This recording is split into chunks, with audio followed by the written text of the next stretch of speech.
I recognize that I don't have training, so that was the first thing. If I don't have training, it's harder to manipulate. And I recognize that, when we work with humans or people or animals, that it's real important that we don't enforce our will on them, but then there's like these little tricks that you learn on how to kind of like coax them. And I knew that like with animals' food, but it's interesting, as soon as we put the buckets down, then they kind of like, if you guys sat there, they kind of went to it.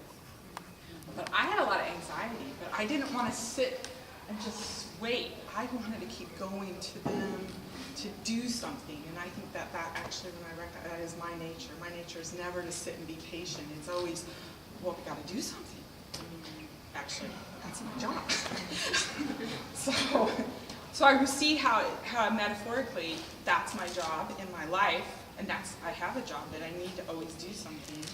So, what I take away from it is maybe I need to really stand back and be a little bit more patient with my clients and stuff, instead of kind of like almost trying to bully or something. So anyways, that's what I got.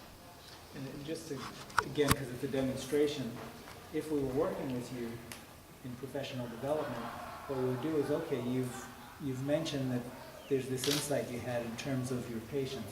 We would then send you back to try a different relationship with your patients and see what happens. Because now the horses have been labeled as patients. They're no longer horses. Right. So we're working with this woman. The horses from now on would be called patients. That's very interesting.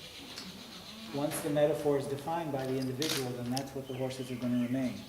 So, yeah, and then everybody probably has a different thing that meant, like what you were talking about, and what you were talking about, and getting along, and it's that whole, everybody has a different unique relationship. That's each person writes a different story about the experience.